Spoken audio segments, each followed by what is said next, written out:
Assalamualaikum warahmatullahi wabarakatuh. Bagaimana kabarnya anak-anak? Apakah kalian masih semangat untuk belajar? Mudah-mudahan kalian masih semangat ya untuk belajar. Untuk pertemuan kali ini, Papa akan memaparkan materi bab kedua kelas 10, yaitu mengenai fungsi dan peran Pancasila dalam kehidupan bangsa dan negara. Dalam bab kedua ini ada 4 subbab. Yang pertama, ada kedudukan, fungsi, dan arti Pancasila. Sub yang kedua, arti penting Pancasila sebagai dasar negara dan pandangan hidup. Subbab yang ketiga, nilai-nilai Pancasila sebagai dasar negara dan pandangan hidup. Sub yang keempat, membiasakan diri berperilaku sesuai dengan nilai-nilai Pancasila dalam berbagai aspek kehidupan. Untuk pertemuan kali ini, Papa akan menjelaskan materi sub yang pertama dulu, yaitu kedudukan, fungsi, dan arti Pancasila.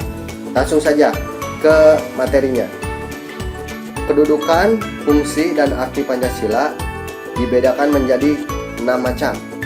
Yang pertama, Pancasila sebagai dasar negara. Yang kedua, Pancasila sebagai pandangan hidup. Yang ketiga, Pancasila sebagai kepribadian bangsa. Yang keempat, Pancasila sebagai perjanjian luhur bangsa. Yang kelima, Pancasila sebagai sumber dari segala sumber hukum. Yang keenam, Pancasila sebagai ideologi nasional. Nah, sekarang Bapak akan menjelaskan satu persatu. Yang pertama, ada Pancasila sebagai dasar negara.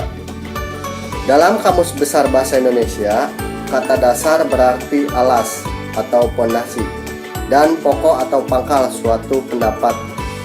Jika dihubungkan dengan negara, kata dasar dipahami sebagai pedoman dalam pengaturan kehidupan penyelenggaraan ketatanegaraan yang mencakup berbagai bidang kehidupan. Dengan demikian, dasar negara yang menjadi landasan hidup bernegara harus dimiliki tiap negara. Tanpa dasar negara, suatu negara tidak akan memiliki arah dan tujuan yang jelas. Para pendiri Indonesia telah menyadari pentingnya suatu dasar negara.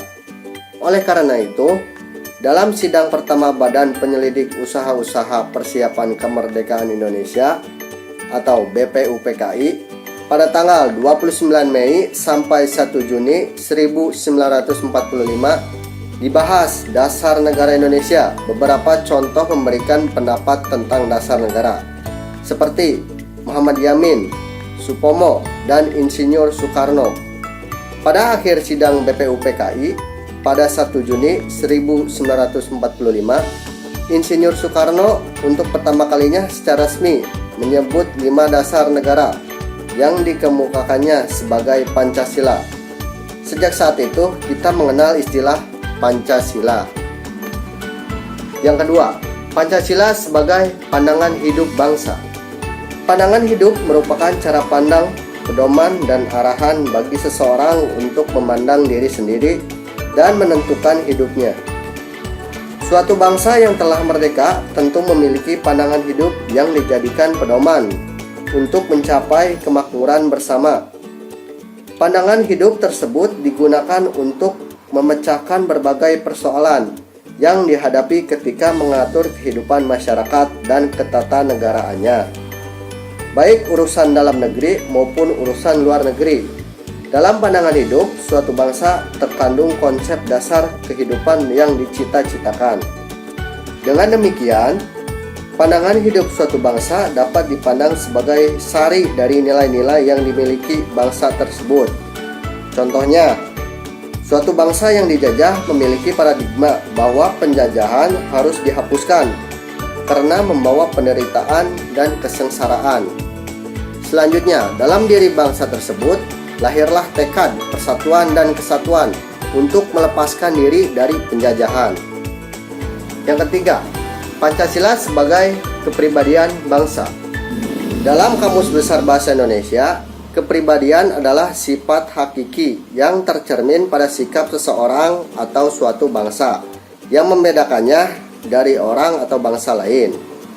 Adapun kepribadian bangsa adalah ciri-ciri watak menonjol yang ada pada banyak keluarga suatu kesatuan nasional, kepribadian nasional. Dengan demikian, kepribadian bangsa Indonesia adalah unik, khusus dan berbeda dengan kepribadian bangsa-bangsa lain. Kepribadian Indonesia merupakan refleksi dari perubahan dan perkembangan bangsa Indonesia dari masa ke masa. Perubahan yang dialami bangsa Indonesia dipengaruhi segala hal yang terjadi di dalam masyarakat, termasuk adat, budaya, serta lingkungan itu sendiri.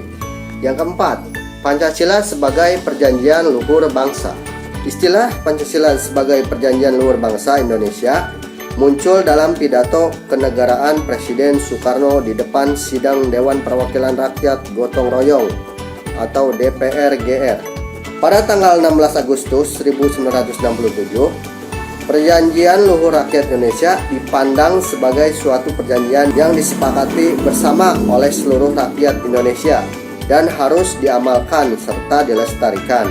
Pancasila yang dipandang sebagai perjanjian luhur bangsa Indonesia merupakan kesepakatan bersama para wakil bangsa Indonesia dalam sidang BPUPKI dan PPKI setelah melewati perdebatan panjang.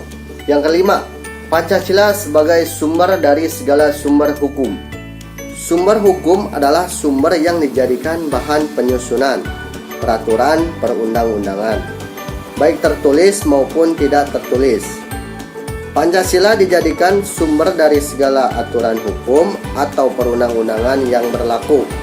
Oleh karena itu, semua hukum atau peraturan yang berlaku harus bersumber dari Pancasila. Yang terakhir, Pancasila sebagai ideologi nasional.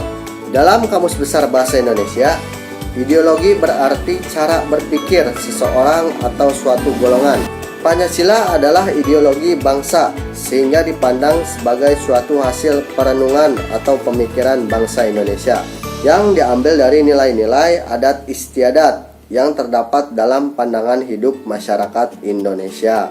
Oleh karena itu, Pancasila sebagai ideologi nasional merupakan sistem nilai yang ideal, dicita-citakan dan diyakini kebenarannya untuk diwujudkan dalam kehidupan bermasyarakat, berbangsa, dan bernegara di Indonesia. Nah, itu adalah kedudukan, fungsi, dan arti Pancasila.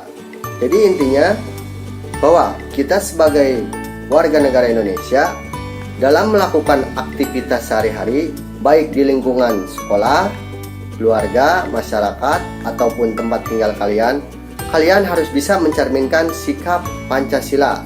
Untuk pertemuan kali ini, Bapak rasa sudah cukup. Apabila kalian masih belum paham atau belum mengerti, kalian bisa hubungi kontak Bapak di akhir video ini. Untuk itu, Bapak mohon maaf apabila ada kesalahan. Wabillahi taufiq wal hidayah. Wassalamualaikum warahmatullahi wabarakatuh.